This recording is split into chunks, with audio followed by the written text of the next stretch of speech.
This is Optimal Finance Daily, episode 2035.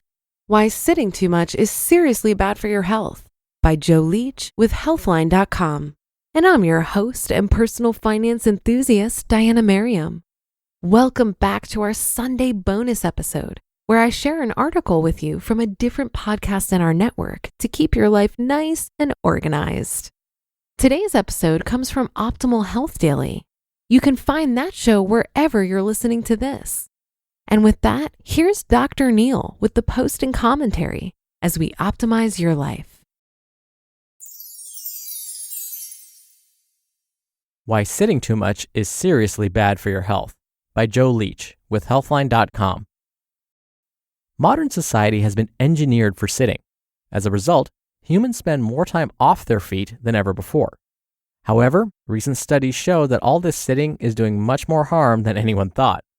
We're going to explore why sitting too much is seriously bad for your health. People are sitting more than ever before. The idea that sitting can be harmful seems ridiculous at first thought. Sitting is a default human body posture, and when people work, socialize, study, or travel, they often do so in a seated position. It's second nature. However, that doesn't mean sitting is harmless. It's like eating. Necessary yet incredibly harmful if you do too much of it. Unfortunately, sedentary behavior, or sitting too much, is now at an all-time high. Over half of the average person's day is spent sitting, doing things like driving, working at a desk, or watching television. In fact, the typical office worker may spend up to a whopping 15 hours per day sitting. Agricultural workers, on the other hand, only sit about 3 hours a day. Bottom line, sitting too much is incredibly harmful. Humans now sit longer than ever before, with the average office worker sitting up to 15 hours a day. Sitting limits the amount of calories you burn. Your everyday non-exercise activities like standing, walking, and even fidgeting still burn calories. This energy expenditure is known as non-exercise activity thermogenesis, or NEAT, the lack of which is an important risk factor for weight gain. Sedentary behavior, like sitting or lying down, involves very little energy expenditure. It severely limits the calories you burn through non-exercise activity thermogenesis, or NEAT. To put this in perspective, studies report that agricultural workers can burn up to 1,000 more calories per day than people working desk jobs. This is because farm workers spend most of their time walking and standing rather than sitting in a chair. Bottom line, sitting or lying down uses far less energy than standing or moving. This is why office workers may burn up to 1,000 fewer calories a day than agricultural workers. The longer you sit, the fatter you get. When it comes to weight management, the fewer calories you burn, the more likely you are to gain weight. This is why sedentary behavior is so closely linked to obesity. In fact, research shows that obese individuals sit for an average of 2 hours longer each day than lean people do.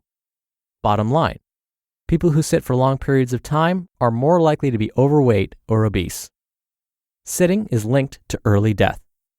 Observational data from over 1 million people shows that the more sedentary you are, the more likely you are to die early. In fact, the most sedentary people had a 22 to 49% greater risk of early death. However, even though the majority of evidence supports this finding, one study found no link between sitting time and overall mortality. The study had some flaws, which likely explains why it contradicts all other research in the area. Bottom line, the majority of evidence suggests that the most sedentary people have a much greater risk of dying early. Sedentary behavior is linked to disease. Sedentary behavior is consistently linked to more than 30 chronic diseases and conditions. This includes a 112% increase in the risk of type 2 diabetes and a 147% increase in heart disease risk. Insulin resistance, a key driver of type 2 diabetes, has been a particular area of interest for those researching sedentary behavior. Studies have shown that walking fewer than 1,500 steps per day or sitting for long periods without reducing calorie intake can cause a major increase in insulin resistance. Researchers believe that being sedentary has a direct effect on insulin resistance, and this can happen in as little as 1 day. Bottom line, long-term sedentary behavior increases the risk of health conditions like type 2 diabetes and heart disease. Inactivity is believed to play a direct role in the development of insulin resistance. exercise doesn't completely eliminate the risk. While regular exercise is always recommended, it can't completely offset all of the health risks of sitting too much. One study tested this theory by measuring metabolic markers in 18 people following different exercise protocols. When the entire day is spent sitting, 1 hour of intense exercise cannot make up for the negative effects of inactivity.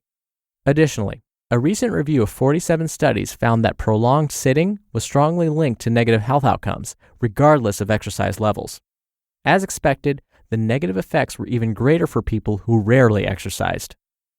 Bottom line, being physically active is incredibly beneficial, but exercise alone does not completely make up for the negative health effects of sitting. Designing a chair-based world was a mistake. Modern humans spend a lot of time sitting and are only now beginning to realize how bad it is for our health. That's not to say you should never sit down and relax, just that you should try to minimize the time you spend sitting during the workday. Minimizing sedentary time is just as important for health as a nutritious diet and regular exercise. Exercising for 60 minutes a day so that you can sit or lie down for the other 23 hours is not going to cut it.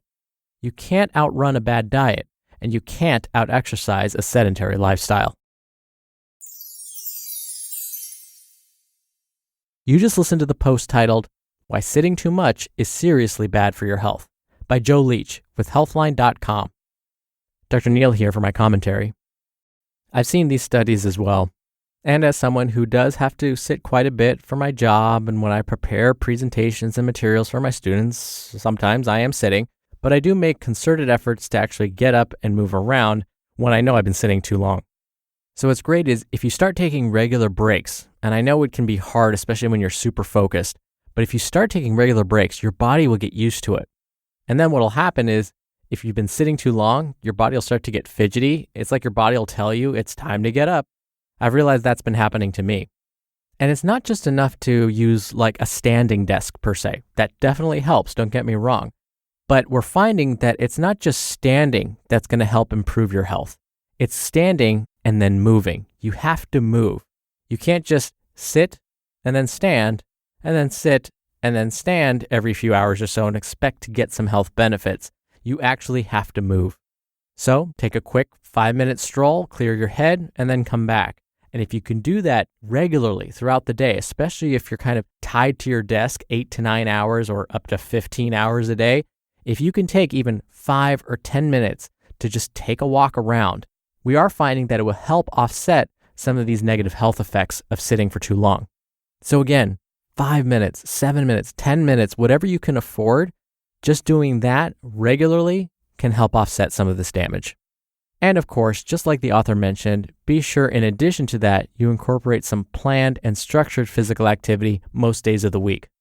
Oh, and if you're thinking about disease prevention, we're finding through research that 60 minutes of vigorous intensity activity, 6 to 7 days a week, may prevent cancer. Really fascinating stuff. All right, that'll do it for today.